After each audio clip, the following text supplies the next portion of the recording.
It's Sea Again is brought to you by Hackensack Brewing Company and their Imperial Pilsner Auga, which was created in honor of the legendary DJs The Awesome Two.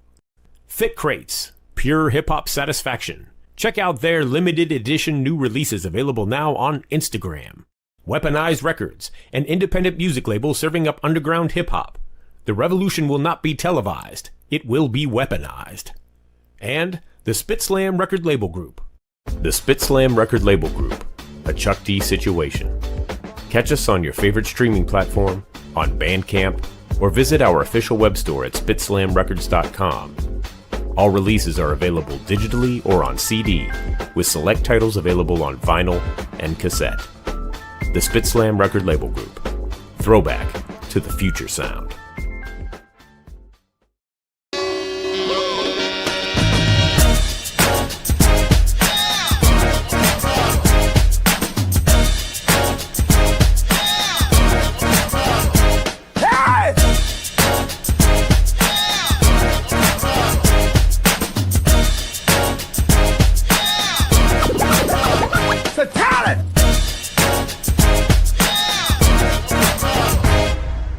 It's C-Doc again. And on the stage, I rage and I am rolling. What's up, everybody? It is Tuesday night. Oh, man. Okay, wait. So because we're going to do this a little different because I know he just jumped in here. He probably doesn't know what's going on.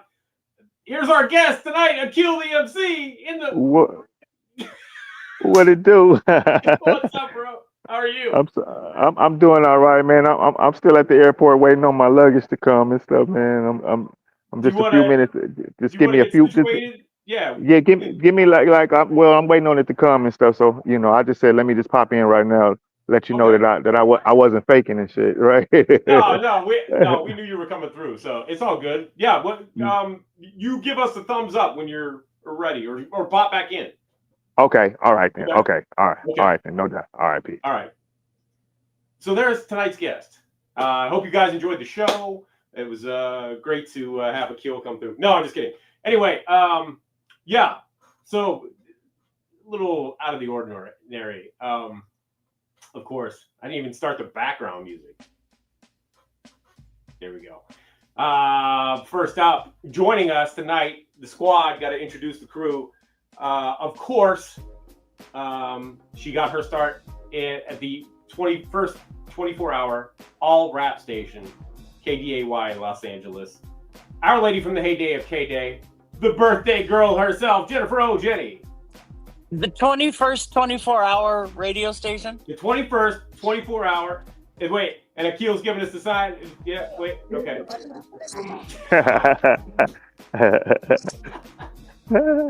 Happy birthday. Thank you. There you no go. doubt. No doubt. Thank you. So, yes. How was the birthday, Jennifer? It was a day. It was a day. All right. Mm-hmm. Okay. Yeah. All right, we'll bring you back in a second, Akil. Okay. All right. I didn't know. I wasn't sure what he was signaling. But anyway.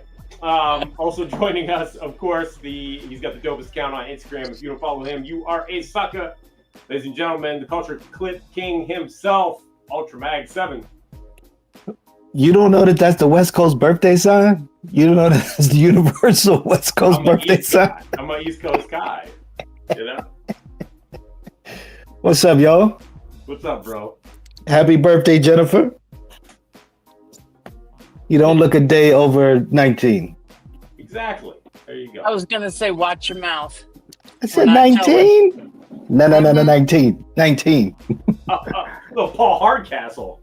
Yo, that was my jam. I was popping.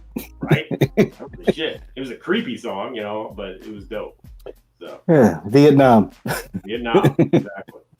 Also joining us tonight, he is the head of Chuck D's Rap Station Radio and the man behind Hip Hop Gods, and actually has a new episode tonight. Ladies and gentlemen, please welcome to the show our homie Flatline. Boom, kabam, kabingo, kabongo. Flat Nizzle. I almost wore my crew shirt tonight. Oh, man. I'm glad I did it. It was between crew and schoolie, and I'm like, I'm going to wear schoolie. Yeah. you went with a great selection. Yes, as did you. As did you. Thank you. So, what's up, Flatline? Chillin'. Happy birthday, Jennifer O. Jenny. Woo! Yeah! Thank you. Haven't even started drinking yet. Wow. Time! Oh God. Oh. Is Percy P coming back?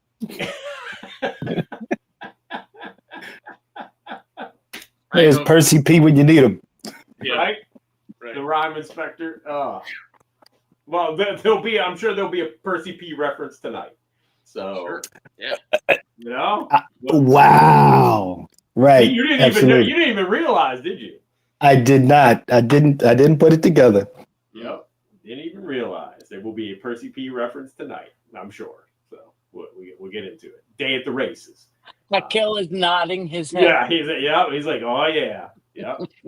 So, yeah. So, what was I gonna say? Well, Akil waits for his luggage. First off, props to him for actually coming on the show. You know, being at the airport and all. He didn't have to do that, but that's Hey, he missed a plane. There was another plane. But he swore to me. He promised that he was going to come through. And he has. So we'll wait till he gets his luggage so he can get. Thank you very much, Vengeant One. Thank you very much, Don Key. Thank you, everybody. Thank you, Knackworst. Thank you. And since we have a moment, Flatline, I noticed there's a new episode of Hip Hop Gods Radio tonight. There is. Got some joints. Summer break. Yeah. Back with a vengeance. I was like, it's time because all the music is just like building up. And 60 minutes of nothing but new joints. I can run them down or try to. Yeah. There's a lot. Arrested Development, Raekwon, D-Dot and Tracy Lee, Brutal Caesar featuring Ill Bill and Lord Goat, Soul Chef featuring Bumpy Knuckles, The One Chatty-O, Stylistic Murder featuring OC, New Count Bass D, New Busy B, The Chief Rocker. What? There's a new Busy B joint? Really? Yep. Everyone on the show here can check out the video. It's on the Hip Hop Gods YouTube channel. Word up. Shout out to Van Silk. He uploaded that. Okay. New Mike and Nine in Blue featuring LA Cool. New Ghostface Killa. New Ice Cube. New Team Demo. Mad Rapper and Yogi from... Yogi? What? Yep. Oh, yeah. What? Oh, yeah. Wow. Oh, yeah. It's called Money in the Safe. It's dope. Oh, snap. Their stuff, but yeah, it's dope. Okay. Yeah, streaming now.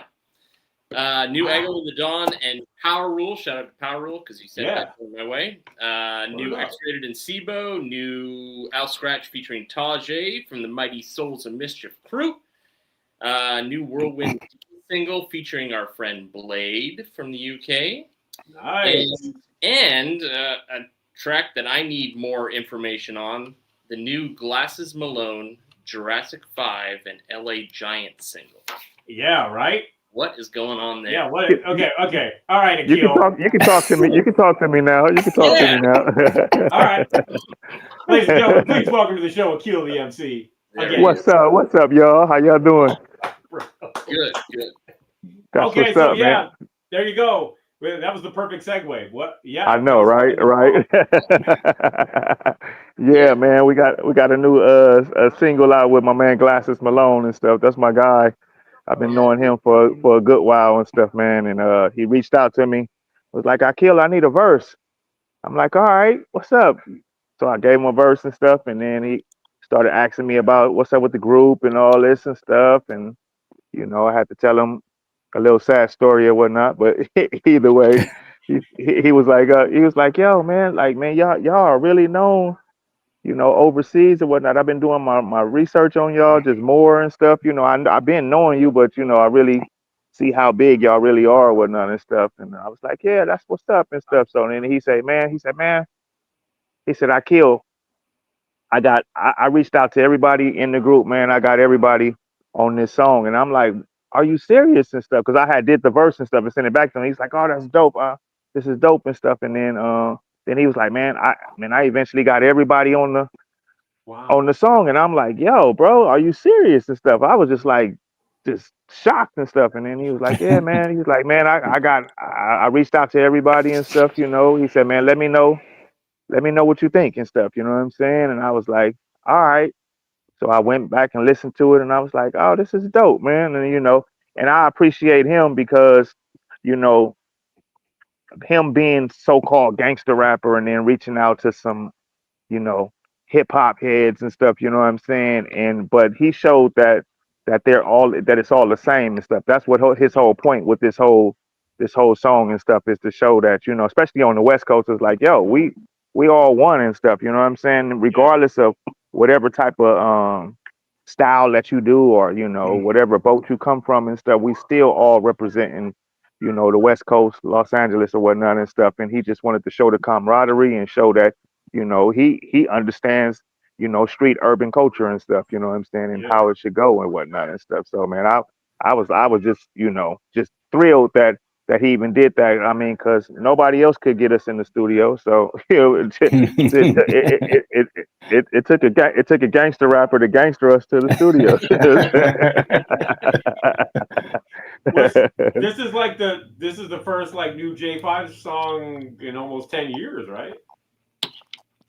Definitely and stuff. We got some stuff that never came out yet. I kind of teased a little bit prior to this and stuff, but for the most part, yeah.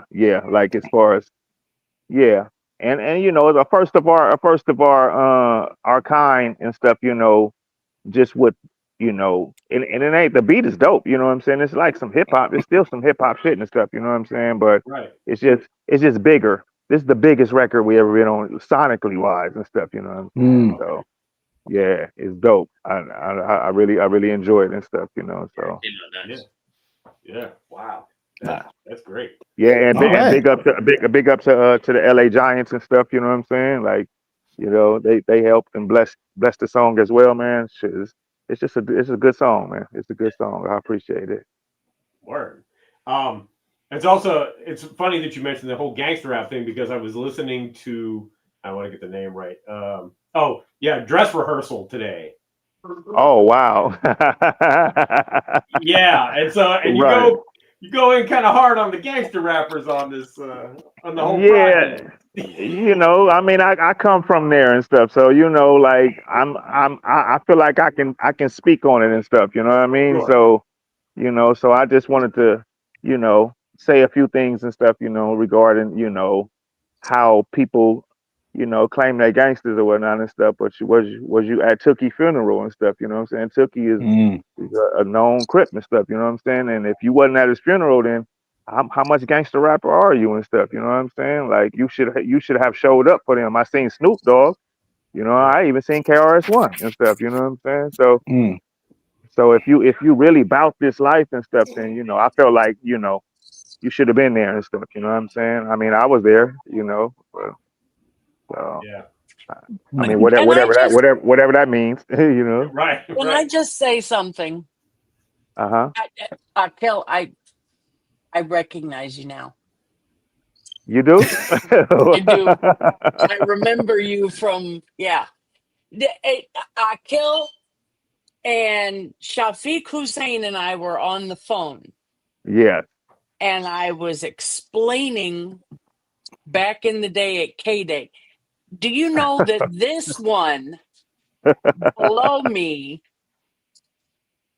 showed up and rapped on Greg Mack's show?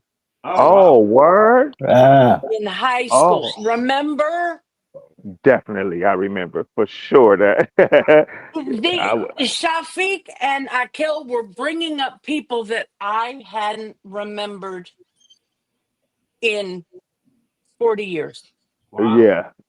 Bringing up names. They both you went to Manual, didn't you? I went to Manual Arts. Yep. I went to Manual Arts in South Central LA. Yep. And we used to show up all the time at Manual Arts. Yes. So, Little lunch little lunch parties or whatnot and stuff. You know what I'm saying? And then used to show up with these dancers called shampoo, press, and curl and stuff, right? There he goes. There he goes. Yep. Like Shampoo, pressing curl. we could never forget them and stuff. Like, you know, they were just they were some good dancers and stuff, but you know, they just had their own little styling and stuff. It was super ghetto, but you know, it was dope though.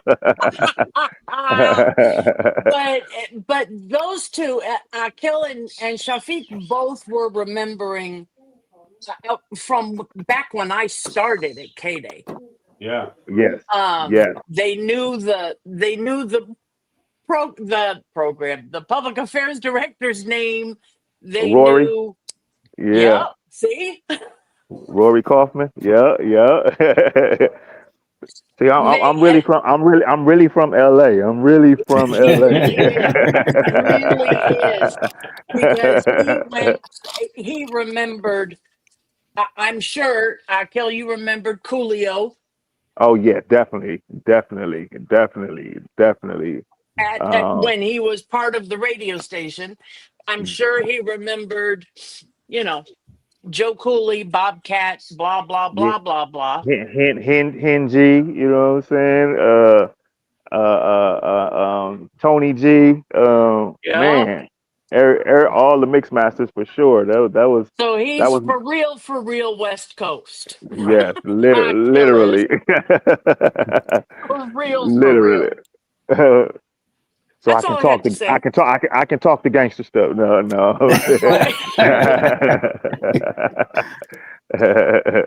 No, that's what's up.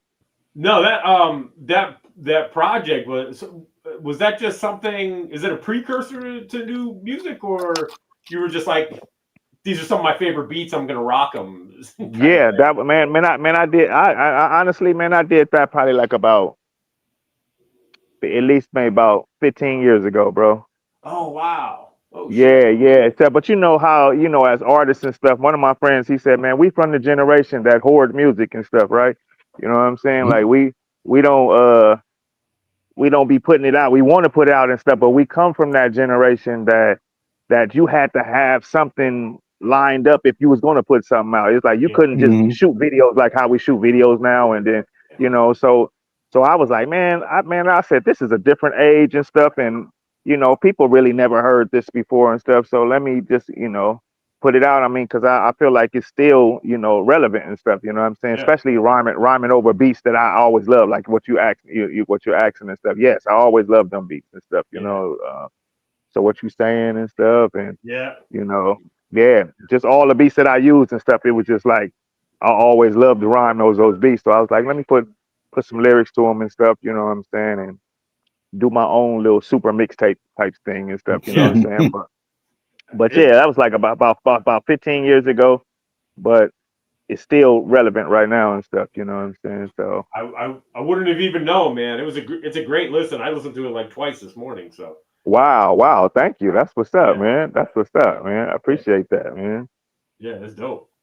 Yeah, just being an artist and stuff, you know, you realize, I say it all the time. I tell people, I said, man, you know, it's only old to you because, you know, you hear it and heard it all the time and stuff. But when new music is music that you never heard before, you know what I'm saying? So, you know, even if it's from the 50s or something, like if you never heard it before, it's new music to you and stuff. You know what I'm saying?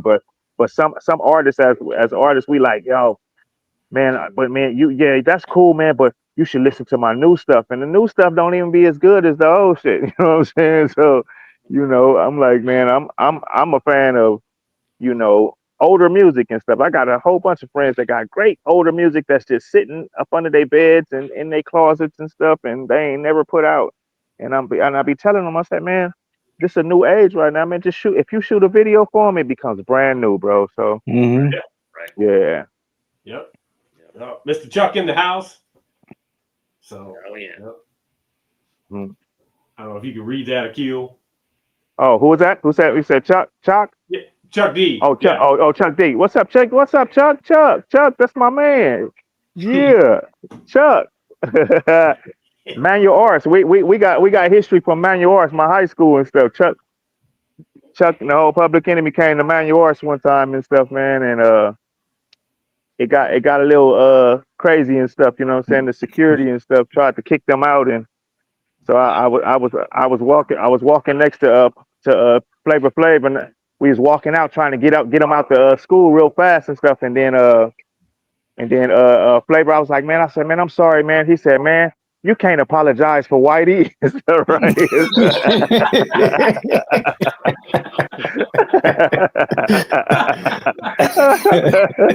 I was like, true that. Oh, that's great. Yeah. No, it was. He said Go ahead. 89 was Sister Soldier. Yeah. Oh yeah, man. But for real, it was monumental. It was monumental and stuff, man. I'll never forget it and stuff, man. So, that's great. Raised me up. Yeah. Well, speaking of that, stuff I hadn't heard before, I actually tracked down because I had never heard it. The Rebels of Rhythm joints. Oh wow, word. Oh Yeah. wow, with the rhythm. The rhythm, yeah, and Jessica. And Jessica, yes. Oh wow, that's dope, man. What? Oh, that's crazy. Yeah, you did your history right now, right? I tried to, but yeah, I never heard those joints before, and they're really crazy. I mean, yeah. That was definitely pre Jurassic 5 and stuff. You know, that was our actually that's my crew from high school and stuff, Rebels of Rhythm and stuff, and then so part of my group went to college and stuff, so a few of us stayed and stuff. So me, Soup, and then we got another partner named Trevor. Trevor was responsible for getting Wu-Tang signed at Loud and stuff. You know, he was our DJ, and had another b-boy named B-Boy Ching. He was with Air Force Crew and stuff, which is Ice-T's b-boy group and stuff from the Radiotron and stuff. So yeah, we've been doing this in high school and stuff. So you know that those songs is an extension of what we were doing from high school, and then as we creeped up into like about 92, or that was about 92, 93 or whatnot and stuff. That was something we just put out there and stuff, and we didn't know what we were doing, but we was just like, we need to do something, you know. So, were those recorded professionally, or was it 4-track or? Yeah, 4-track. Yep. My man Click the Super Latin and stuff recorded us and stuff, you know, at his spot and stuff. So yeah. I love stuff like that. That's great. Wow. Yeah, very cool. How did you get into hip hop growing up in LA? How did you get into the scene? Well, you know, LA is known for Soul Train, right? And then the poppers and lockers and whatnot and stuff, and you know, people that robot and whatnot and stuff. So, you know, my parents were young, and so I had young parents that was always hip and into stuff. My mom used to dance and stuff, and my daddy was a DJ and stuff. And so music was always around me and stuff. And, you know, so I started trying to robot, and I think I seen Michael Jackson on or the Jackson 5 on a late night show or whatnot and stuff. And then I started trying to robot like them or whatnot and stuff. And then the lockers would be on Soul Train and stuff. So I started trying to lock and do that. So I've been into hip hop, I would say, you know, from that perspective, since like about 75 and stuff, you know, just as a youngster, not knowing what I was doing, but still just being part of dancing and stuff. And then I started boogalooing and popping and stuff. So different forms of pop locking or whatnot and stuff about 78, 79. And then around 82, I started DJing. I had a neighbor that was started DJing. He had an unfortunate situation and stuff. Got his teeth knocked out, and so his dad was like, you know, I'll help you do whatever you want to do and stuff. You know, he was a preacher and stuff, but he was still like, I'm gonna help you do what you want to do. So his son wanted to go to school to be a a disc jockey and stuff. You know what I'm saying? He could talk real well and whatnot and stuff. So he went to school, and then he learned about 2 turntables and the microphone, and and mixer and all that and stuff. And then so he brought it back home and stuff. And so he would be DJing at home and stuff. So he taught me how to mix and stuff. And I had a couple of other neighbors and stuff that were DJs or whatnot and stuff that so it was kind of all happening at the same time. So this like around 81, 82, around in there and stuff. So I'm learning how to DJ. So I was first a DJ before I was an MC and a b-boy or whatnot and stuff. So but I can rock your party. I can't scratch or nothing like that, but but I can rock your party. I got good blends and stuff. I come from that era and stuff where you learn how to have dope blends and stuff like that and stuff. So then when Run DMC came out, that's what made me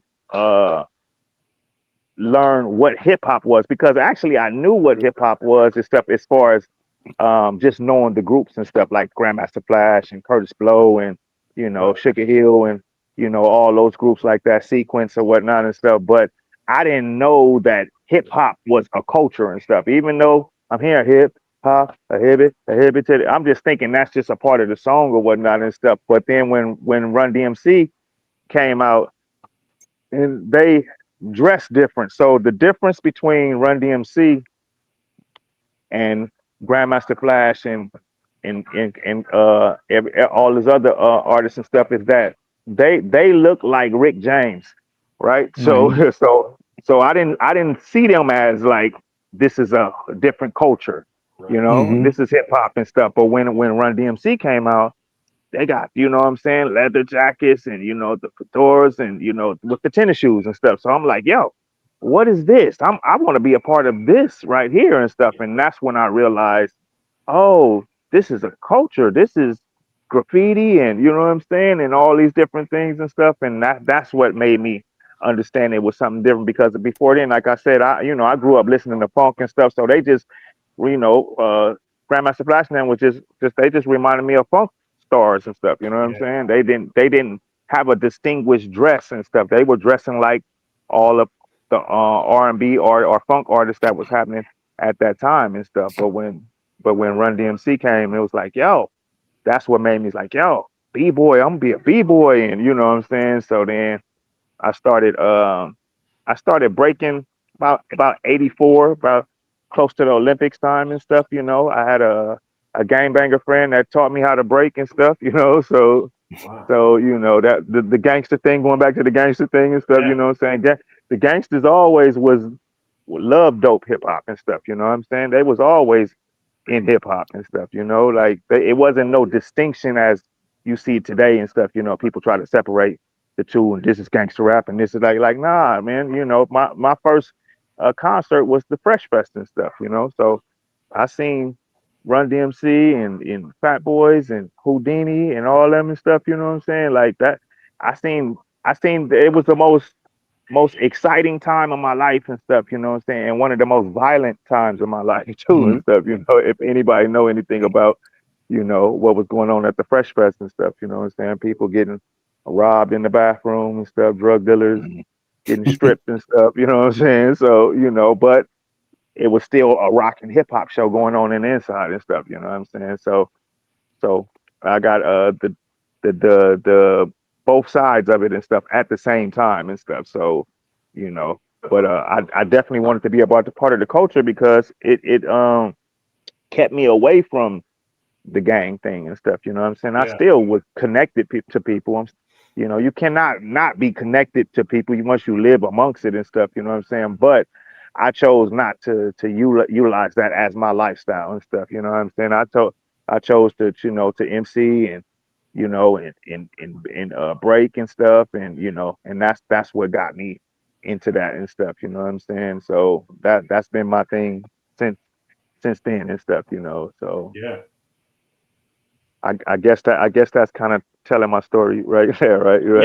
No. Yeah. So Great. how I got into this. Yeah. Thank you. One of my favorite documentaries is Ava DuVernay's Good Life documentary. Oh yeah, no, that's Real Life dope. Cafe. Yeah. No, that's real dope. She came through and stuff. I mean, cause she was an MC too and stuff, you know. Right. So yeah, no, that was perfect for her to do something like that and stuff. I thought that was real awesome and stuff.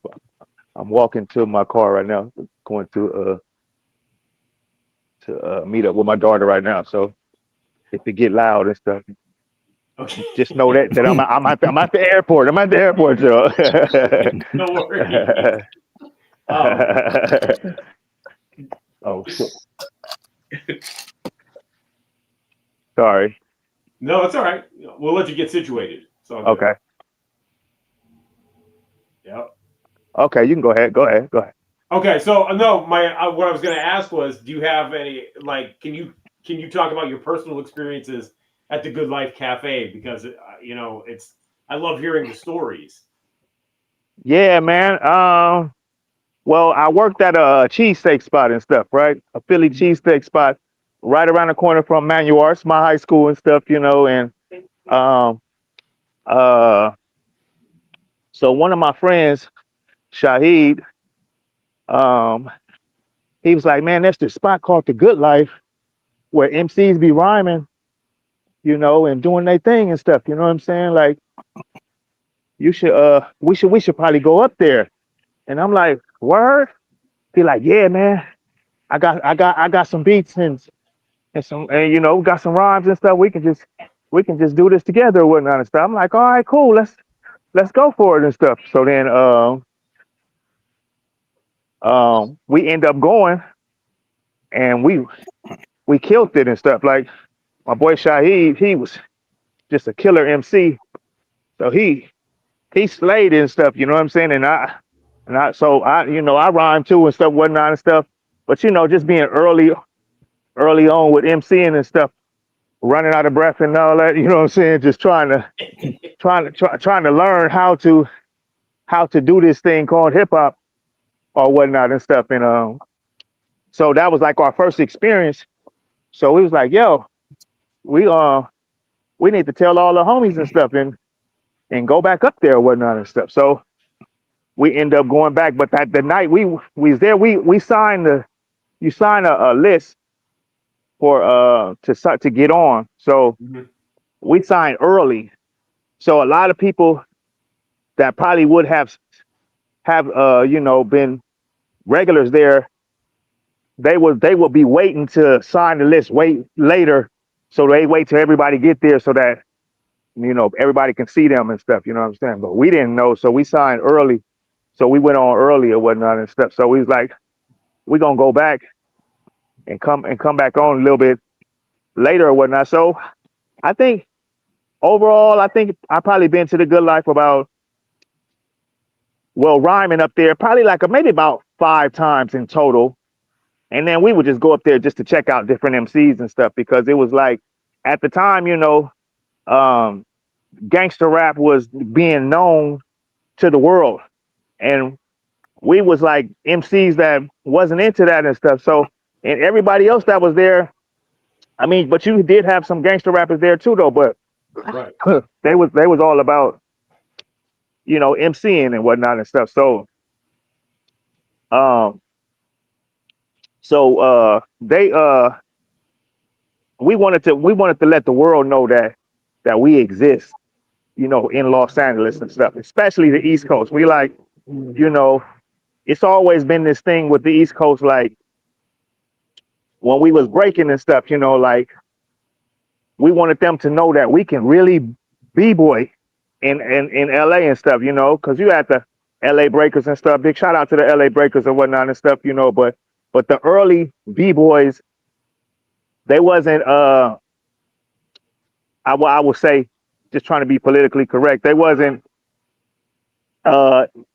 b-boy hip hop, style or whatnot and stuff. You know what I'm saying? It was more like this Hollywood style, right? You know what I'm saying? Like it was dope. We had dope b-boys, but it was still how they dressed or whatnot and stuff. We didn't really, have the so-called Lee jeans and and Cazales and that b-boy style that really permeated, you know what I'm saying, LA like about 84 or whatnot and stuff. So, but we always had this thing like where, you know, you would have some New York cats and they'd be like, that ain't real hip hop. That ain't this ain't, you know, like that ain't real or whatnot and stuff. So but we had dope B-boys from LA that was killing it and stuff, you know what I'm saying? So they would end up getting served by some dope LA B-boys and stuff, you know what I'm saying? So they had to respect us or whatnot, but it was still always this, you know, East Coast, West Coast type thing. Like they didn't really respect our hip hop or whatnot. So then I understood what the whole gangster thing was and stuff, you know what I'm saying? But even with NWA and stuff, NWA, they did real hip hop. They had break beats and they didn't have the sound didn't come until like 92 with the Chronic album. But prior to that, they was rapping over break beats and stuff, you know what I'm saying? It was just the content. It was just the content that was different and stuff, you know what I'm saying? They was just, you know, painting a picture of LA and what it was, you know, at the time and stuff, you know what I mean? But still, it was hip hop, you know what I'm saying? Because I seen Ice Cube, and Ice Cube was like, man, he said, man, we was just trying to be different. And that's what you was trying to be in hip hop. You tried to be different than everybody else. He said, we didn't know that everybody was going to take today's style and stuff. So they didn't know that the whole world was going to want to dress like them and, you know, do what they did and stuff. You know what I'm saying? They didn't know that, you know what I'm saying? They just called themselves trying to be different and stuff. You know what I'm saying? So when people be like, oh, they NWA, they started the gangster rap. No, they didn't. They said this was street knowledge and stuff. You know what I'm saying? They never, because if you from LA, and that's the reason why I talk about some so-called gangster stuff. You know what I'm saying? Like I'm from a neighborhood called A-Tray Gangsters and stuff. You know what I'm saying? Monster Cody, and that's the neighborhood I'm from and stuff. So if you say you do gangster rap, then you would have to be from a gangster gang. You know what I'm saying? A-Tray Gangster, Fo-Tray Gangster, Playboy Gangsters. You know what I'm saying? You couldn't say that you was a neighborhood Crip. You know what I'm saying? And you was a gangster. You know what I'm saying? Like that. They'd be like, that's what that rolling like. You know what I'm saying? Like that's what their moniker they would say instead. They wouldn't say gangster. Gangster only attach you to a certain gang. So when people say you do gangster rap and stuff, like, yo, for me, if you do gangster rap, then that means you come from a gangster neighborhood and stuff. You know what I'm saying? And so you had to be clear in what you were directing and stuff. You know what I'm saying? So NWA wore black. They didn't wear blue or red. You know what I'm saying? And most people don't pay attention to that and stuff. You know what I'm saying? Like it wasn't gang orientated. It was just the information and knowledge that they were given was street orientated and stuff. You know what I'm saying? But it wasn't for no particular gang. You know, they didn't say Crip or Blood and stuff. You know what I'm saying? They didn't wear red or blue. They wore black and stuff. You know, so you know, I think so the whole hip hop thing where people were at the Good Life and stuff. You know, we were trying to distinguish ourselves from the gangster stuff, you know what I'm saying? So, you know, it was dope MCs that was up there. So I loved it because everybody was from different places and doing different things, and they was killing the game and stuff, you know what I'm saying? So I love that time in LA and stuff because you had a variety of dope MCs and stuff. But what happened was that once a group Freestyle Fellowship got signed, then everybody else want to try to start sounding like Freestyle Fellowship. You know what I'm saying? And so, you know, and I understand because people trying to get signed, you know, you want to get signed to a record label. So you figuring the closest next to the water and stuff, you know, I'm gonna follow them and stuff, you know what I mean? So, which was understandable, but then, you know, from a hip hop perspective, it's like, nah, man, you still gotta be your own. You gotta be, you know, who you are and stuff. And that's the reason why we gravitated toward liking Charlie Tuna and Cut Chemist and Mark 7 from you know, Unity Committee. That's what they were called before. They was part of Jurassic 5 and stuff, you know what I'm saying? So we loved their style and how they did things. They was different. They wasn't trying to sound like everybody else at the Good Life and stuff. And the same for us and stuff. We wasn't trying to sound like, so this is the reason why we connected and stuff. And this is what brought us together to even do a song. Chemist was like, "Yo, I like y'all old school style and stuff." You know what I'm saying? Like, I got this beat that probably will match that or whatnot and stuff. You know what I'm saying? So we end up, doing a verse on the song, and he was like, "Yo," he said, "What do you think about my group doing something?" And we was like, "Cool." He said, "We always wanted to do something with them anyway, so this is the birth of Jurassic 5. That particular song is called Unified Revolution and stuff. Yeah. And so the first time you see us performing is on what you're talking about, the Good Life documentary and stuff. Yeah. On there, that first time you see us performing that's the first time we performed that song on there. And we wasn't even called Jurassic 5 then. Right. They were just calling us Unified Revolution and stuff because that was the name of the song and stuff. You know what I'm saying? But that was the first. Okay. We got the ATL enforcement here. Akil live on the scene. Yep. Right, exactly, right. You really getting a live interview, huh? But yeah, that song is what birthed the group or whatnot and stuff, you know what I'm saying? And that performance was our first performance or whatnot and stuff. Wow. So that was 1994. So, wow. Right. This is something I never really hear about, and we got you here. Can you talk about iFresh? Oh yes. What? Yes. iFresh, man, Ben Caldwell, man, he got one of my first rhymes and stuff that I recorded at his studio and stuff. This is like 85. Wow. Maybe maybe about 85 and stuff. You know what I'm saying? I was in high school, and then we had a teacher named Donald back here, and he was responsible for that movie called South Central, right? So he had a book. He had a book called Crips and stuff. You know what I'm saying? So that movie South Central comes from that book and stuff. So he was our teacher and stuff. So he's the same teacher that brought Public Enemy to our high school and stuff. You know what I'm saying? So can you hear me? Yeah. Mm-hmm. I'm sorry. Am I going in and out? No, we got you. Can you hear us? Okay. Yeah. So iFresh was Ben Caldwell. Oh no! I wait my whole life to hear about this.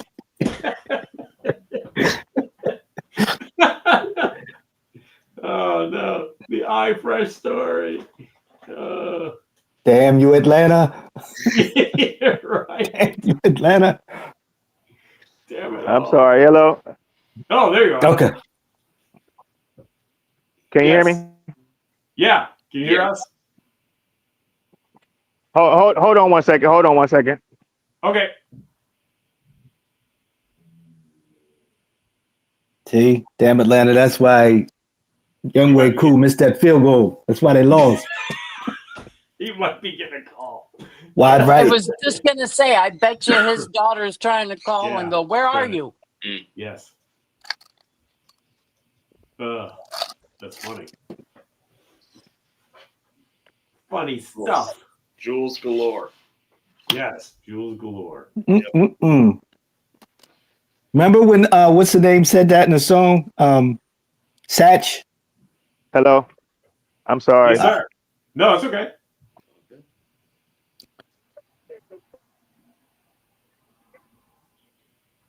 Hold on. Let me get in a better position. I'm sorry. It's okay. It's all good, man. Hold on. Satch from the Knots Ultra? Yeah, remember that? Then it progressed with skills up the iFresh rappers like the West. You know, remember that? Yes. Yep. Yeah. So I've always wanted to hear about it. The iFresh, yeah. Hold on.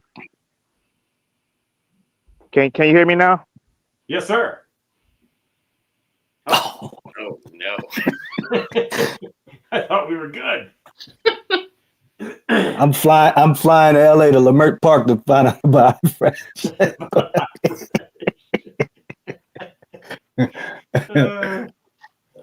That was on mixtapes. Yeah. Mm-hmm. Okay, hello. All right. There you Okay, yeah. So iFresh and stuff. It was Ben was trying to make a movie and stuff. You know, he had been making this movie forever and stuff, and he, you know, he never came out with the movie and stuff. So, but he got I know he got a gang of footage at the time and stuff. You know what I'm saying? So, like how Jen was talking about Shafiq Hussein and stuff, because Shafiq Hussein was there and stuff, and he recorded them in there and stuff. You know what I'm saying? So it was just MCs that was just trying to be involved in hip hop at the time. Like I said, this is about '85, and it might have even been around '84, but I remember specifically it was '85 and stuff. And it was it's at the spot where they call Project Blowed and stuff. You know what I'm saying? It's always been there, but only MCs that really know. Like I'm pre Good Life. I'm more iFresh and stuff. You know what I'm saying? Or Radiotron. You know, LA hip hop and stuff. You know what I'm saying? Like Good Life came later and stuff. You know, and then Project Blow came later than that and whatnot and stuff. You know what I'm saying? But Project Akil, Blow wasn't that the it one? still was the hub of where iFresh was from and stuff. So yeah, iFresh was dope, man. Ben Caldwell, man, I can never you know, not thank him enough for you know, just putting me in front of a camera. That was my first time putting me in front of a camera, and to try to, he was like, you know, wanted us to show our talent and our skills and what we do or whatnot and stuff. So I had this rap that was about crack cocaine, you know what I'm saying? And this was the rap gen that I kicked at Kday and stuff, you know what I'm saying, from high school and stuff. The same rap or whatnot and stuff. Wow. Yeah. Wow. So Wasn't just that the speaking one about that the when times we and were on the where we phone? were from and what we was What, against or whatnot and stuff, you know, at the times. Say that again, Jen? wasn't that the one that when we were on the phone, you said we're pretty sure he's still working on the movie? Oh yeah, yep. Yep, that part right there. Somebody He's better get it still from working him. on the movie. He's still working on the movie. I know, right. I'm like, man, where is that? I'm like, man, I want to see my rap. I want to see me rap again. I'm like, man, this from 85. I'm like, yo, I want to see how much I progressed or didn't progress. Wow. You know. Yeah. These iFresh was things it. take iFresh was time, it though. Akil. These things take time. Yeah. 40 years. What's No, 40 years? A lifetime. a lifetime for real. But it makes for good history though, so right. Yeah. I mean, I wouldn't have never thought I was gonna get asked about iFresh and stuff, right? So that's dope. That's some lost that's LA dope. hip hop history. That's a piece of LA hip hop history.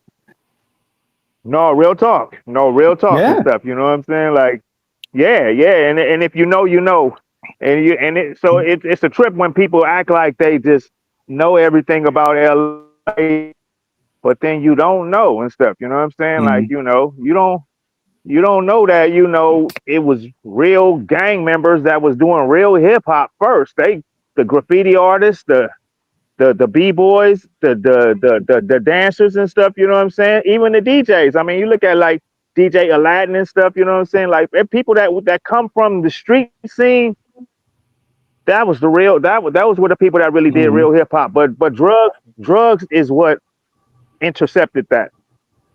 So, you know, you can learn, you can make more money doing that than, you know, than gang banging at the time and stuff. But once drug dealing came, then that made it a whole nother thing and stuff. You know what I mean? Yeah. So hold on one second. Take on my daughter. I'm finna get in the car. Hold on one second. Okay, sure. Hey, Well, Shemay, the assalamu time alaikum. period that he's Hi, baby. talking about, Bobcat, Aladdin, a lot of those guys were gang members. Yeah. 1 second. They were really, you know, They're in it. Active. they were in Hey, it. hey, how you doing? I love you. All Especially right. Hello. people like Bobcat and, like he said, Aladdin, Right. and you know, Oh yeah. a lot of those guys. You know, they were in it, over their heads in it. Yeah. Even Coolio. Yeah. You 1 second. You said what's the last part you said, Jen? Even Coolio. Oh yeah. I mean, Yeah. that's what I'm saying. Like the Dub C's and and all those people that we were around. I mean, we just grew up in amongst LA, so you can not be connected to some gangster type street Yeah. type thing or whatnot and Antoine, you're stuff. You not know what I'm lying. saying? Bobcat Yes, was yes. running shit. Battle Cat, Battle Cat, Bobcat and stuff, you know what I'm saying? Just DJ Coco. It's like, man, but these were our this was what was our outlet and stuff, and how Yeah. we can, escape this and stuff, at least at the time or whatnot and stuff, you know what I'm saying? Like, yeah, drugs came and stuff, and it gave some of us an escape, but didn't mean that was going to be a long lived thing and stuff. You know what I'm saying? It seemed like it was going to be long lived, but Right. we lost a lot of people and stuff. You know what I'm saying? Like so yeah, so that was always my motivation to keep going, doing what I was doing and stuff, because I knew I had drug dealers, like, man, they was encouraged me to keep going and stuff, you know what I'm saying? They even put money Mhm. into us, and to buy equipment and stuff like that, you know what I'm saying? Wow. Because they wanted us to, to succeed at doing and Yeah. at doing what we were doing, and didn't want to just fall into what they were doing or whatnot and stuff, you know what I'm Right. saying? They like, look, we eventually beat a record on owners later, you know what I'm saying? And that's exactly eventually what happened with like a Easy E, and Mhm. all these people that eventually became that and stuff, the Suge Knights, and what I'm saying, that Right. eventually was the next phase of it and stuff, you know what I'm saying? Because most of them people were like, Ice T, and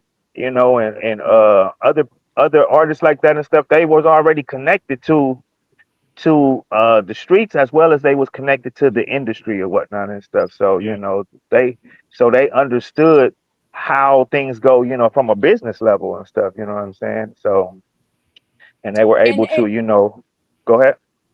the easiest thing for Akil and all of those guys way back in the early 80s, the easiest thing was to get connected to Kday, Yep, because yep, we were the only ones doing it, and we were making sure that kids like Akil, like Bobcat, like whatever, didn't have to do Yeah. anything like that anymore. And Greg Mack and everybody else at the radio station was huge with how many times Akil did we have they were signing a truce. Mhm. Oh man. What about King? What about King News and stuff? King News was the guy that he the about street gangs, about wars that was happening and stuff, and different Yep. things and stuff. So the news that was coming up and stuff, what I'm saying? You hear King News talk about they did it again. Your gang members did it again, and this, what I'm saying? So it's like, these were part of Kday and stuff, like how you were saying and stuff. But what we didn't realize, just as hip hoppers and stuff, we didn't realize that LA was the only station that played 24 hours hip hop and stuff. I didn't know that. I didn't even know that until way later that, we just thought that this was a regular thing and stuff. And then to hear like New York about New York, and he was like, yo, they stuff wasn't coming on till after 12 o'clock and stuff, at night and stuff, you know what I'm saying? Like, that's crazy. That was crazy to me to like, I mean, because we heard it, it was 24 hours we heard hip hop and stuff, you know what I'm saying? And that was, just unheard of. And but for us, it was the norm and stuff, you know what I'm saying? But not knowing that wasn't the norm across America and stuff, you know what I'm saying? So Akil, yeah. I was jealous. I went out to LA to visit my aunt, and I heard Kday, and I'm like, what is this? But back in Jersey, we used to get Philly radio. They had the no rap workday. So I was like, yo, what's going on? But we had you wouldn't hear hip hop until the countdown, and the song had to be on the countdown, or Lady B had a show, but that was on either Sunday or Saturday. But it was for like 2-3 hours. That was it. Right. That was it. And I couldn't even, like I'm saying, and this is just maybe like about a few years ago, I realized that. I was like, yo, for real, are you serious? Like, yo, like, I just knew that, the way they was putting out hip hop on the East Coast was like, yo, like they listening all day. They got this, man. That's probably got the dopest shows and stuff. So I had homeboys that from back in the days that had cousins or family from there and would have Magic, Mr. Magic show and stuff, and I guess the Supreme Team and stuff, just different mix shows, tapes and stuff. So they had all these tapes and stuff. So I was just new. I was like, yo, I love the East Coast. You know what I'm saying? Like, I mean, I love the West Coast, but I love the East Coast because that's what we grew up off of. You know what I'm saying? And Snoop will tell you the same thing. Like, that's what we grew up off of. And majority of us, we didn't have no rap scene in LA. We had Ice-T.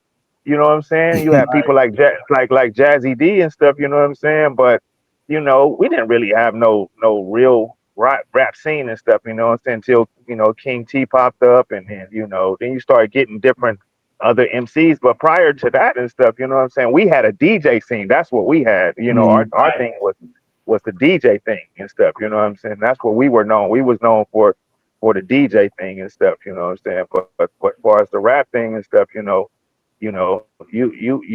had to really know somebody and stuff, and then you seen somebody that was really dope and stuff, you like, oh yeah, this is where it's at right here and stuff, you know what I'm saying? So yeah.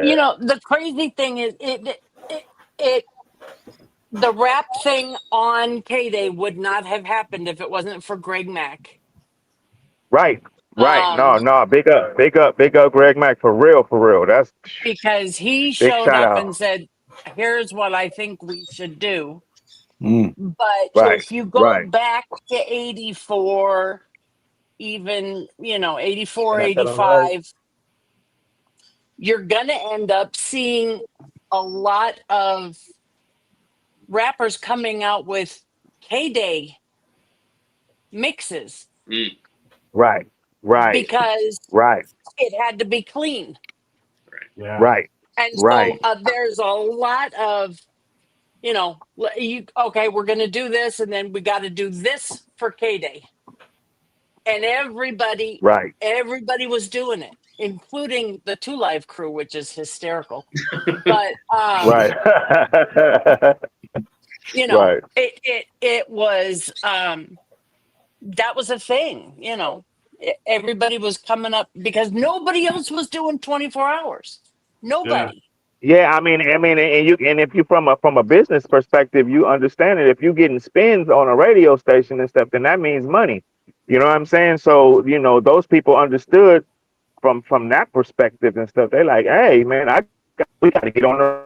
It was no other radio stations that they're getting on like that and stuff. So yeah, Kday was the station and stuff. And then from a business perspective, you like, yo, we getting spins and stuff because this is what this is all about. So now you're understanding how this music business works and stuff. You know what I'm saying? From spins, radio spins and stuff. And they're playing up 2 hours and stuff. You know what I'm saying? This is not Saturday night, mix show or whatnot and stuff. It's, hours, in the daytime, in the morning time. I mean, we would hear and stuff. You know what I'm saying? Like that was just our thing and stuff. So, I understand it from a business aspect of it now. Definitely later on and realizing like, yo, that was so they doing radio drops for Kday and this is what's the thing. Hey, do this radio drop and stuff. Hey, come on, Ghetto Boys and whoever it was and stuff. That was popping at the time. They had to come to LA. You had to come to LA. Mhm. Stuff, Yeah. If you came to LA, you went to Kday. Yep. Absolutely. Yep. Yeah, No yeah, question automatically. about it. Yeah, Mm. yeah. So thank you, Jen, for being a staple there, and getting I people did what I could. yeah, that's right. Nothing to do with any of it, but I did what I could. Respect. Hey, Akil, getting back to Jurassic 5, as I was listening to some of your guys' stuff today. How did you guys approach writing those songs? Especially the ones where you're trading off and bouncing back and forth. How did you guys do that? I had that same question. Did you? Sorry. So Yeah. sometimes you know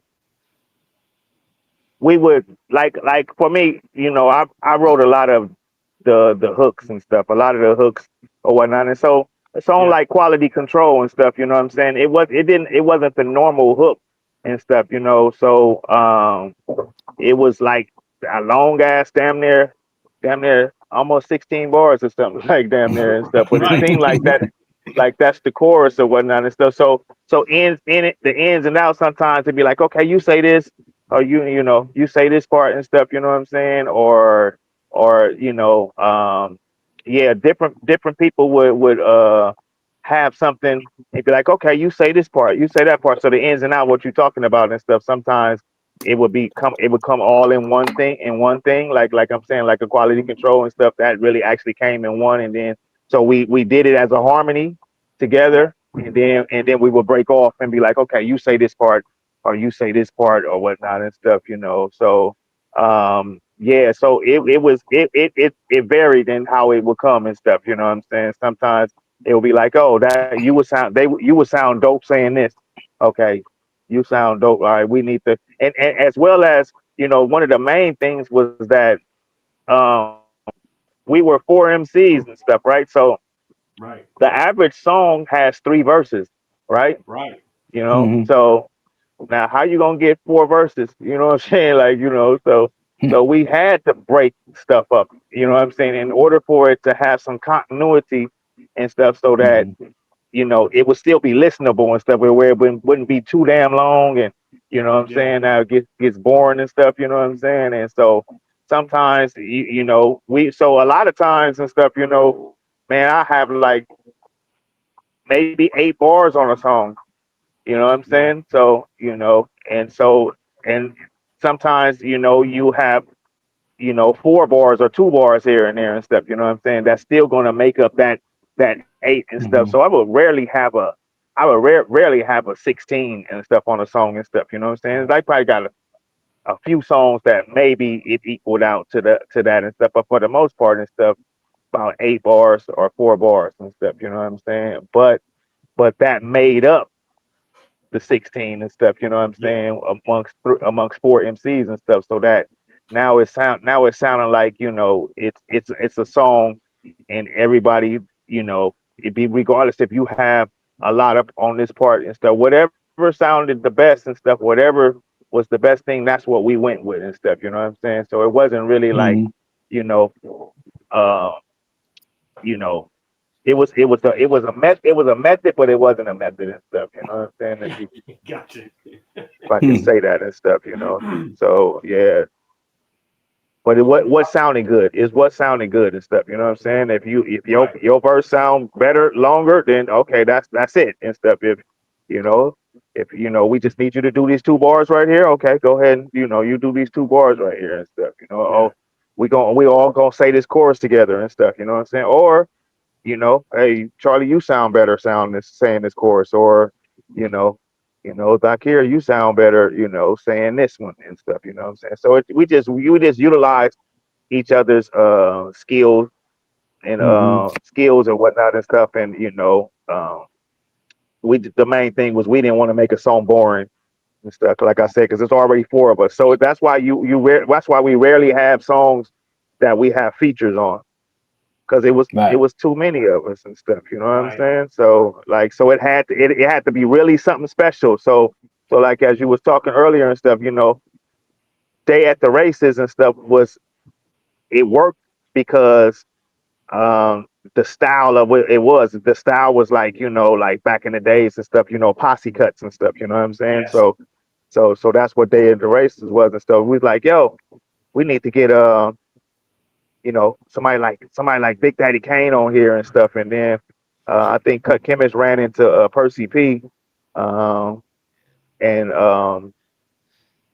in New York somewhere and stuff. And he was like, yo, some like I think he was out there selling tapes or whatnot and stuff. And then Cut Chemist was like, yo, you sound like finally he's like, man, that's Percy P. And so he's like, yo, he's like, man.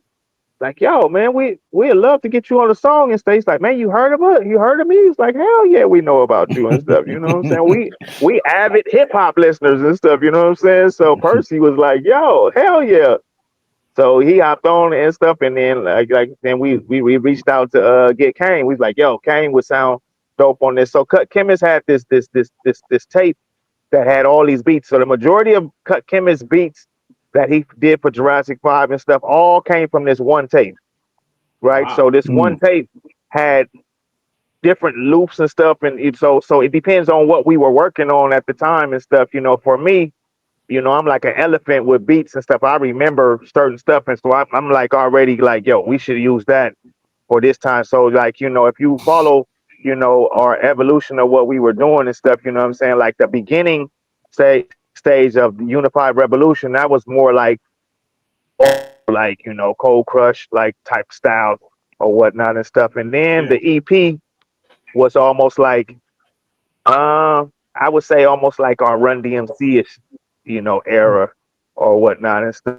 And then when we came out with the with Quality Control and stuff, you know what I'm saying, that was about our late style and stuff. So that's where the fast rap come in at. So that's why we did that song, Day at the Races and stuff, you know what I'm saying? So it was just different eras that we were picking, and so he had different music and stuff that was fitting for different times and stuff. So I would always be like, yo, we need to do that. So I was like that one beat with that bass line and stuff, which was Day at the Races. I was like, yo, we need to do this and stuff. So so that's how that came about or whatnot and stuff. So we all pitched in and did our thing and stuff. So a lot of people don't know, they think they say, oh, Cut Chemist and Newmark produced Jurassic 5. No, Jurassic 5 produced Jurassic 5 and stuff. You know what I'm saying? Like everybody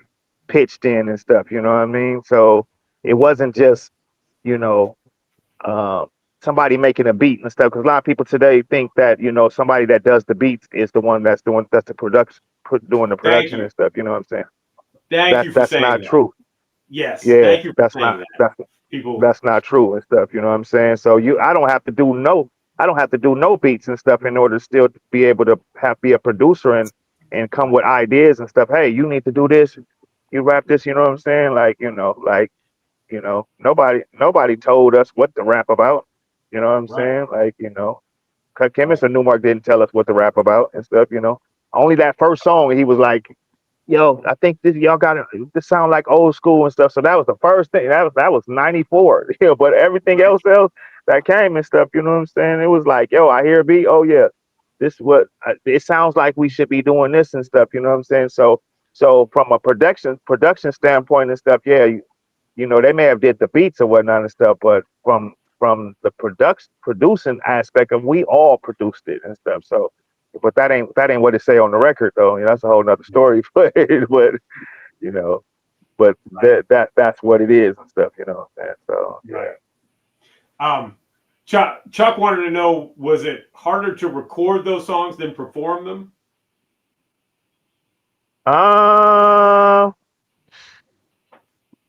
No, because it's kind of like you learning it as you go and stuff. You know what I'm saying? So like, you know, we recording it and stuff. You know, and so you learn it as you go. We listening, constantly listening to what we did and stuff. You know what I'm saying? And then when it came time to perform them and stuff, you know what I'm saying? We grew up, like I said, we grew up off of the Fresh Fest and, you know, and real hip hop and watching good performances and stuff. So, you know, that was always a staple in what we was trying to do, and, you know, and what we were trying to present, you know, to the world or whatnot and stuff, as far as like having a good show and stuff. You know what I'm saying? Because we would see so many people that, you know, they be all right live, but not really good and stuff. You know what I mean? So, you know, but we grew up, you know, so what's that? I always think about the skit that or the routine that Run DMC Jam Here we Master go. J is his, it's DMC, Oh, it's like that, and that's the bum.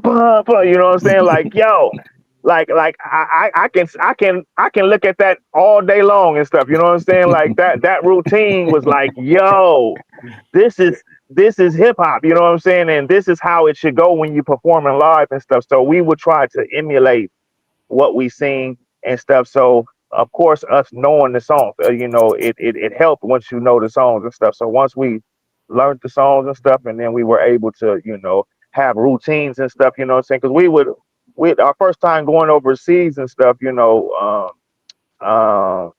we had probably like about a 15-minute show maybe, and we only had one song. But what made up the show was that we created routines and stuff. So these routines are songs that you're going to only get at the show. Yeah. They're not on the record and stuff. You know what I'm saying? This is just stuff that you're going to see at the shows and stuff. But it made up for us to make that 15 minutes and stuff. So then the next time we had to perform, they was like, yo, they want y'all to perform an hour. And I was like, oh shit, like that's fucking too long, right?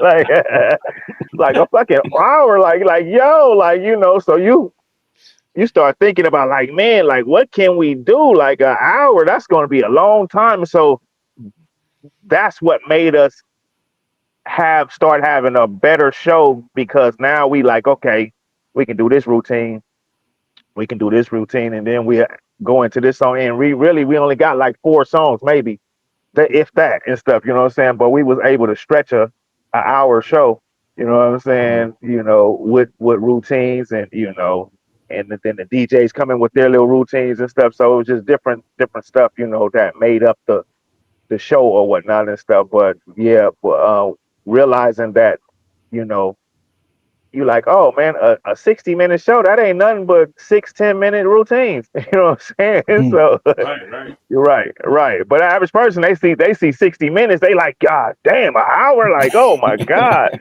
You know what I'm saying? So yeah, so but we had to learn that and stuff. And then once we start doing the routines, and we got famous for, you know, that we got, you know, we're not famous for selling a lot of records and stuff. We're famous for our shows, our live shows and stuff, you know. So Yeah. so that's what helped us to hone it out. So, you know, learning those songs and stuff that we do in the studio and stuff definitely aided in us being able to perform them and stuff, you know. Yeah. Yeah. Speaking of selling records, when you guys signed to Interscope, um, what was the situation like with them as a label? Because it seemed like you guys would be better suited to an independent situation, but you know, you guys stayed with Interscope the whole time, so I'm guessing it was amicable. Uh, so, uh, we had a situation with Charlie Tuna and stuff. Charlie Tuna actually signed with Ozo Motley before he signed with Jurassic 5, right?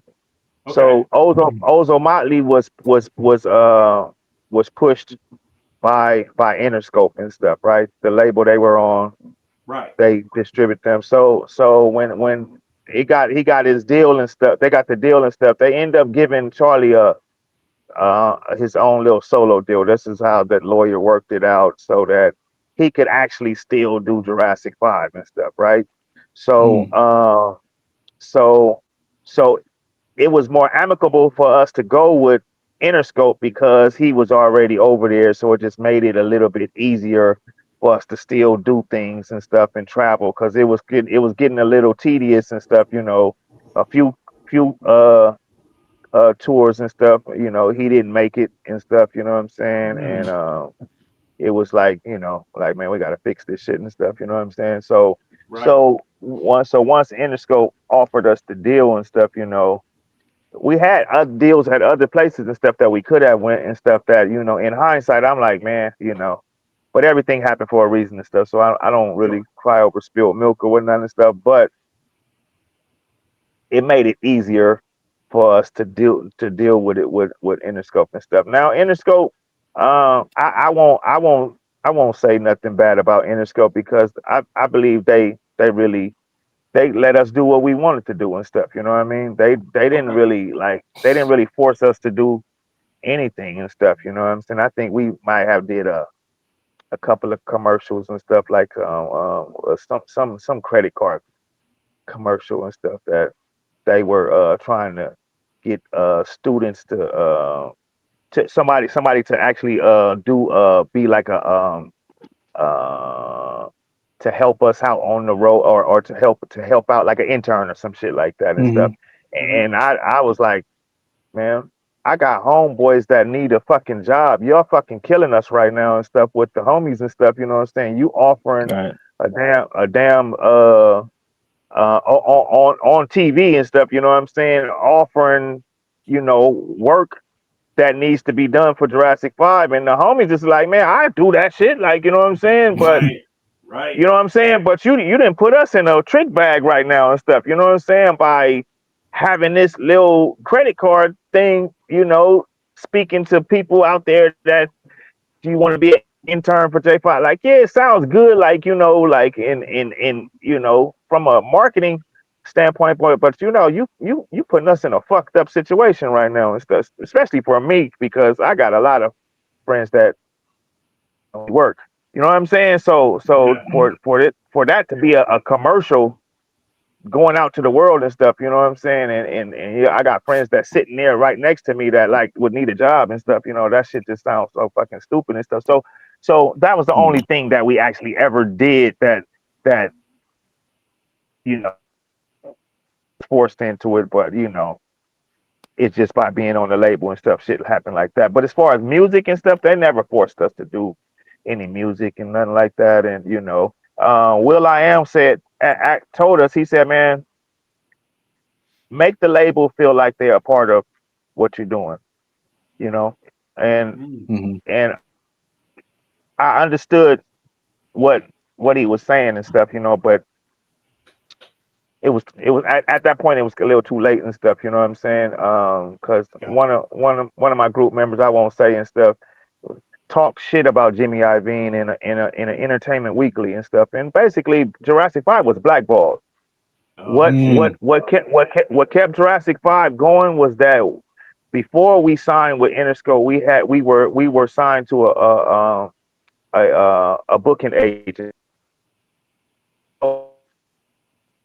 Came from the booking agencies and stuff. We never took shows from Interscope. Interscope never put us on the road. Oh, okay. You understand what I'm saying?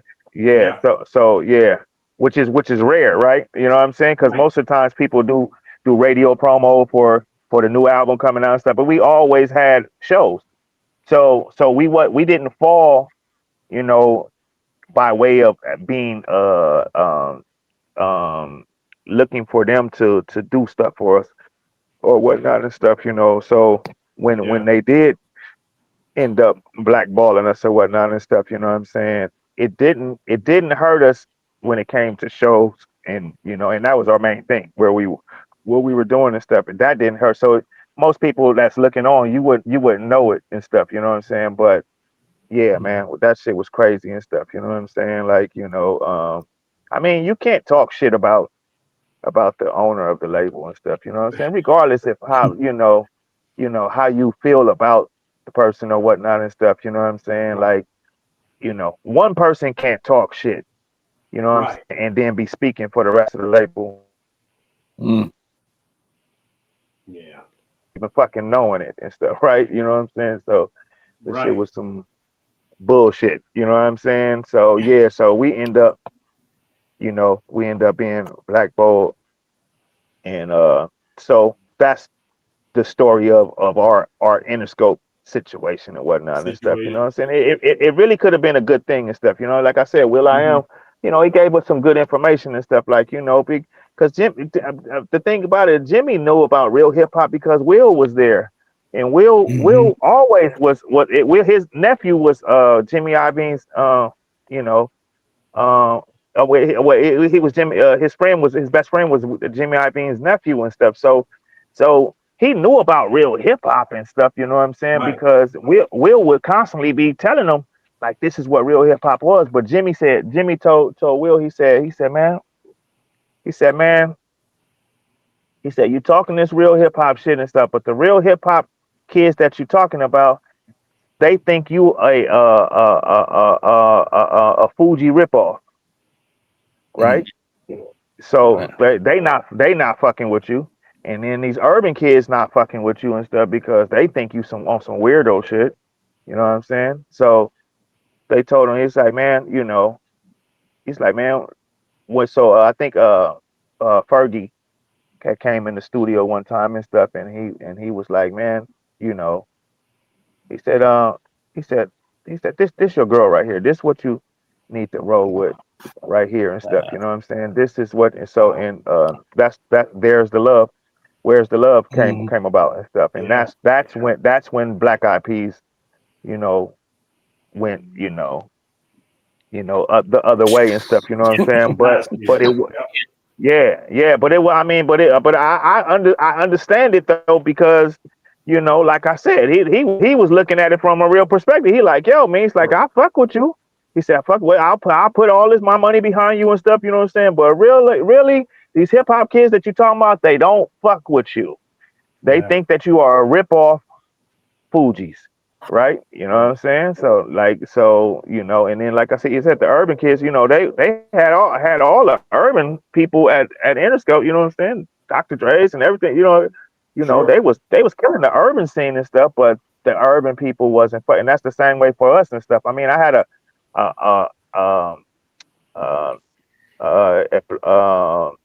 a black guy that was did radio promo and stuff, you know what I'm saying? And so I knew who he was and stuff. So I was like, man, let me go try to meet him and stuff. I said, man, we got a white manager. Hopefully I gotta let him know that it's some brothers in the group and stuff, you know what I'm saying? So, because they would think that, you do hip hop, you doing some, so you on some, vegan rap type, you know what I'm saying? Like like they don't know I'm from the hood, you know what I'm saying? So I'm like, let me meet this guy and stuff. So I meet this guy and I'm like, yo, what can we do to get in the urban world and stuff, you know what I'm saying? And he told me, he literally said, make black music. And I was like, I wanted to fuck him up. I wanted to fuck him up and stuff, you know what I'm saying? Like I'm like, yo, are you serious? Like, yo. And he was like, he put on some beats. He's like, yo, y'all need to be doing like this. And he's playing some down south beats and shit, and like some shit. And I was like, nigga, we don't even do shit like that. What the fuck are you talking about? Like, you think? And I'm like, I would have taken that coming from a white person. Yeah. Right. But that coming from a black person, yo, that shit was like, yo, I was ready to fuck him up. You know what I'm saying? Yeah. A guy guy named Kevin Black and stuff. I ain't gonna. Kevin Black. I want Kevin Black. It's, yeah, So but he was known. He was known for being that guy doing radio promo at Interscope and stuff. But the thing is that you work for a label that got hits, but people that's already doing shit and stuff. So your job is easy as fuck. Who don't want the new Dr. Dre? You know what I'm saying? Who don't want, the new shit? You know what I'm saying? So your job is fucking easy as fucking stuff. But if you can really do something, then why don't you blow up Planet Asia? Why don't you blow up, The Last Emperor? Why don't you blow up, Black Eyed Peas or blow up Jurassic 5 and stuff? You know what I'm saying? He would be talking to radio people and stuff, at radio stations and stuff, and they like, yo, what you think about that drive? Like, man, yeah, it's all right, nigga, that's your motherfucking job, yo. Yeah. Why would you be fucking shitting on us and stuff? You know what I'm saying? When this is your job and stuff, but we making noise regardless of what you doing and not doing and stuff. You know what I'm saying? And so we would get that type of hate and stuff. You know what I'm saying? Like coming from there. So like I'm saying, our thing with Interscope, it was a love-hate thing, but you had condescending people, there that just thought that they knew everything and stuff. Like we didn't get that from Jimmy. I wouldn't get up on here and talk shit about Jimmy Iovine. Like even though they he blackballed us or whatnot and stuff, but he blackballed us because a particular person said some shit about him, and that was some bullshit and stuff. So yeah, I got you. Yeah. So what, Akil? What do you got now? What are you working on these days? What's coming up? Man, I'm always doing music and stuff. You know what I'm saying? Like I do beats and stuff. I produce and stuff. I'm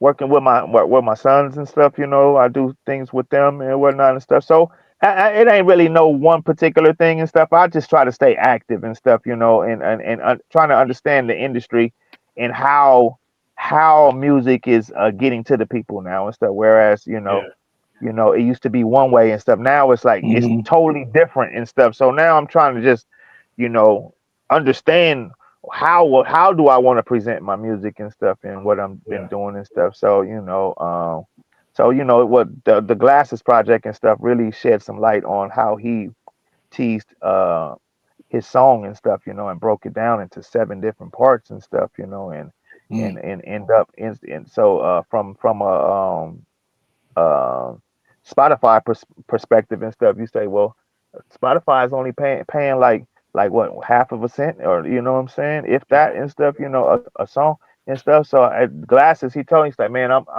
finna try to get 5 cents out of this. And I was like, yo, how you gonna do that and stuff? And so he ended up doing it by making it like basically like a maxi single and stuff, you know what I'm saying, and broke it into 7 parts and stuff. So each part, like how he did it, I was like, yo, you're a genius and stuff. You know what I'm saying? Like, how dare you think gangster rappers are dumb? You know what I'm saying?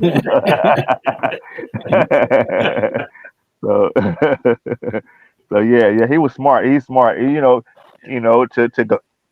To Glasses, yeah, man, most people don't know he's a 4.0 grade average guy and stuff. You know what I'm saying? It's like, you used to sell Sherm and stuff. You know what I'm saying? It's like,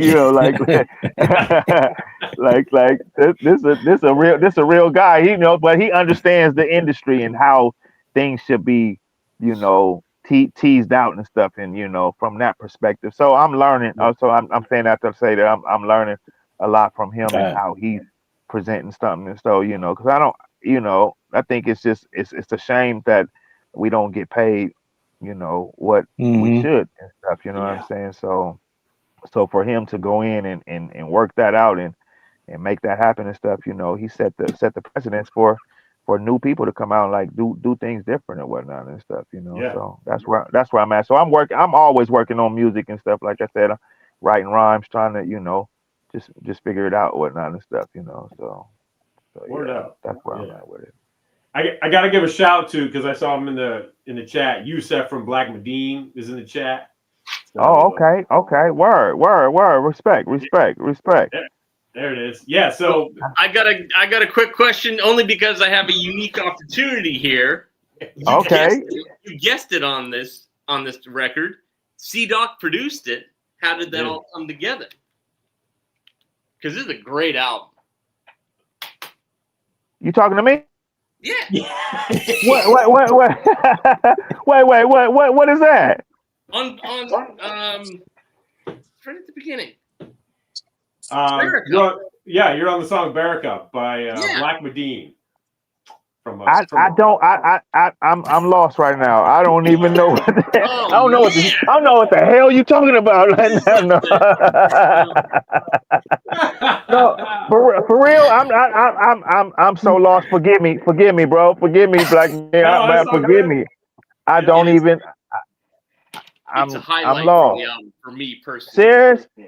Serious? Oh man, you gotta shoot me that and stuff. I don't man. You ask me what I be doing and stuff. You know, so I be doing a lot of features and shit that I be forgetting about it. Yeah, that was what, like 2019.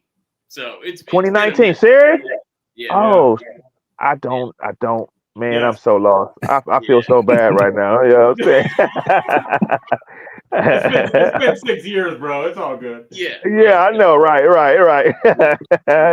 Spit that verse. Spit that verse right now. You know what I'm saying? Like, yeah, that was actually. Yeah. So I had done a track with Black Medine. I produced a track for them, and then they asked for more beats, and I sent them some beats, and they said. You know, we had like 4 or 5 songs, and they're like, okay, well, I told them, I'm like, I'm running Chuck's label now, Spit Slam Records. I said, why don't you guys break the Spit Slam, and I'll send you 5 more beats, and we'll make an album. And they're like, okay, cool. And so that was the first record we did together, and or album we did together, and they got you as a feature on one of the songs. So. Wow, for real? Oh man, oh man, wow. And that's actually one of my favorite songs on the record that we did. Yeah. Well, that's great and stuff. You know what I'm saying? And I don't even remember this shit. What the hell? we will. I'll have Jenny forward it to you, or I'll send it to you. You know. Yeah. No, for sure. I'm sorry, Black Medine, man. Forgive me, man. Forgive me. Wow. I don't even know how did it even happen? That's crazy and stuff. Like, wow. Did you reach out to me or no? No. Yusef. Well, I'm guessing Yusef. He's in the chat. Maybe he can. Okay. Yeah. He ended up sending it all to me. So. Okay. All right. Well, thank you, Yusef. Thank you, Yusef. Forgive me, bro. Yeah. Yeah. So yeah, great guys, and they've done a handful of records with us now, and constantly putting out dope music out of Boston. Yeah, love those guys. Nice. Well, I'm always down to do more and stuff. So just let me know, bro. Like, you know, that's my thing and stuff. You know, as of now and stuff. You know, after being with a group, and then you know, sometimes you only do so much and stuff, right? But being in a group, and like I was saying, I get 8 bars here, 4 bars. So for me, it's like sitting on the bench and stuff, right? You know what I'm saying? And you watching the game and stuff, but you still got fresh legs and stuff. So you know, so that's how I feel right now. Like, I'm good. Like, let's go. You know what I'm saying? Like, I didn't use up all my bars and stuff. You know what I'm saying? So like I'm good. Like, so I'm always ready to do stuff. You know what I'm saying? So yeah. Well, Yusuf says salam, and he said he had just reached out. He said, let's do it again. So there you go. Alhamdulillah. Assalamu alaikum wa rahmatullahi wa barakatuh. Alhamdulillah, bro. Yeah. That's what's up. All right. Looking forward to that. Yeah. Yeah, absolutely. Yeah, that's dope. I'm with that. Heck yeah, let's go. Yeah, let's go, man. I appreciate y'all bringing me on here, man. This is dope, man. Thank you, man. Thank you for coming through. I know you missed the flight or whatever. Thank you. We appreciate you taking. No, hey, I mean, but everything happened for a reason and stuff, and that was right on time. I'm talking about literally, like, I thought I was gonna get in at 9 o'clock. I was hoping that I got in early, and then we got in like about 8:30 and stuff. And I was like, cool. Like, All right, I'm finna try to make it down to the downstairs to the train and stuff, and then get in there and go get my luggage and stuff, and everything happened right at the time. So right when you're calling, I mean right when it came on, I was like, let me just hop on right now so that I don't want them to think that Mhm. I mean, I'm not thinking bad of y'all or not, but I'm just saying, like, how rappers and stuff, they be flaky and shit and stuff. You know what I'm saying? So I didn't want to be flaky and stuff. And Jen had already talked to me like, what, 2 months ago? You know what I'm saying? And it's like, and so she like, yeah, September 9th and stuff, September 9th. And I was like, okay, I got to remember that. I got to remember. I don't smoke weed. I don't smoke weed no more. So, my memory is kind of a lot better now. so, No, it's so, all so it's good. cool. It's all Yeah. good. Did you, Ultra Flatline? You got any more questions? No, sir. No, I'm good. Yeah. Keel, thank you so much again. And anytime you want to come back, just let us know, bro. Man, anytime, man, anytime. Thank y'all very much, man. I love y'all. Thank y'all, man. Much respect. Yeah. Thank y'all for supporting us, and thank y'all for just being there for us and with this hip hop thing. And thank you for great questions and stuff, man. Thank Respect, you. man. Thank you, bro. Thank Thank you you. for all the great music, bro. Thank you so much. Yes. No doubt, no doubt, no doubt, no doubt. Thank you. All right, Jen. Thank you. Happy birthday again. Thanks. All right. We'll Respect. talk. All right. All right, peace. Peace. All right. Dope. Great. Dope stuff. Yeah. So, yeah, Jennifer, I'll forward you the song. You can forward it to. Oh, it's Yeah. so good too. To Akil. Yeah. Yeah. So he knows what we're talking about. Yeah. We got you, Yusef. Don't worry about it. Yeah. Oh, thank you, Mr. Chuck. Appreciate it. Yes. So. Thank you for having the Jurassic props ready to go. It's running late and they're over there. It's all good. I actually was trying to think of something to post on Instagram earlier, and right before the show started, I was like, "Hey, we got a Keel tonight. I'll just post Jurassic stuff." So it was my post, and I just set them there. So they just happened to be there. Gotcha. Yeah. So yeah. Jurassic stuff. But I was listening to just kind of random tracks throughout the day, and Flatline and Ultra, Jennifer, I suggest checking out if you get a chance. It's his most recent release that he recorded 15 years ago, but he dropped it in February of this year.